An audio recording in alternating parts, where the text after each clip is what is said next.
তালের রস নেওয়ার এই গোপন পদ্ধতি যদি জানা থাকে, এই সিজনে পিঠা পায়েস খাওয়া নিয়ে কোনো চিন্তাই নেই।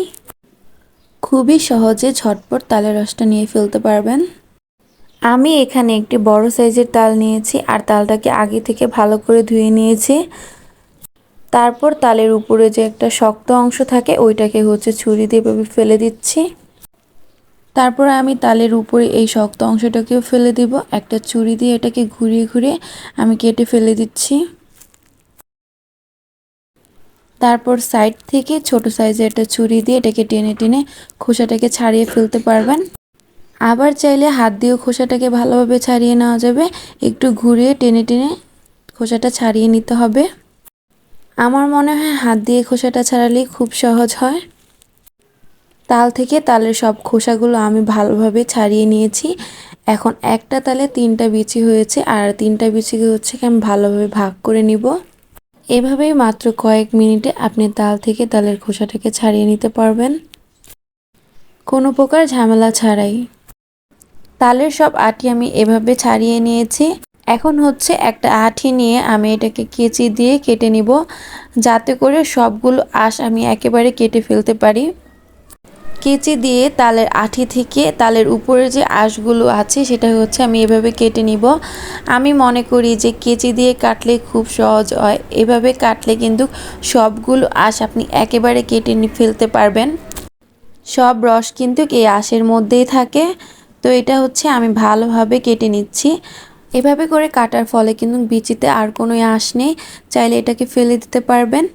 একইভাবে সবগুলো তালের বিচি থেকে এভাবে আমি আঁশগুলো কেটে নিব। আর এভাবে কিন্তু তালের আঁশ কাটতে বেশ মজা লাগে। আপনি চাইলে অনেকগুলো তাল একসাথে এভাবে করে কেটে নিয়ে ফেলতে পারবেন আর সারা বছর ধরে এটা সংরক্ষণ করে রাখতে পারবেন। এখন সবগুলো কেটে নেওয়ার পরে এই আঁশগুলো থেকে আমরা তালের পিউরি বের করব। এখন আমি এখানে পানি দিয়ে দিব। পানিটা বুঝে দিতে হবে, আপনি কতটা ঘন করতে চাচ্ছেন সেই অনুযায়ী পানিটা দিতে হবে। আর কতটা পানি দিলে এটাকে ছাড়াতে আপনার সুবিধা হবে সেই অনুযায়ী আপনাকে পানি দিতে হবে। আমি এখানে প্রায় 3 কাপের মতো পানি দিয়েছি। আর এটাকে ভালোভাবে কষলিয়ে আমি আঁশটাকে সারিয়ে নিচ্ছি রস থেকে। করে কিন্তু সবগুলো আঁশ ছাড়িয়ে নিতে হবে কষলিয়ে কষলিয়ে। এভাবে কিন্তু আঁশগুলো ছাড়িয়ে নিলে আপনারা একটা তালের ঘন পিউরি পেয়ে যাবেন।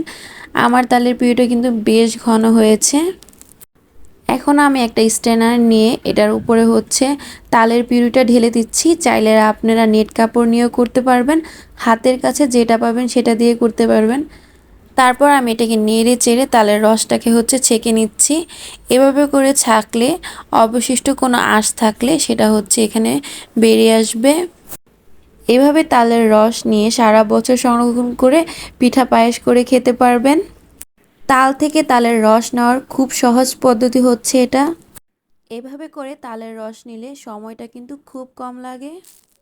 যারা খুব অল্প সময়ে কোনো প্রকার ঝামেলা ছাড়াই তালের রস নিতে চান, আজকের ভিডিওটি তাদের জন্য খুব কাজে দিবে।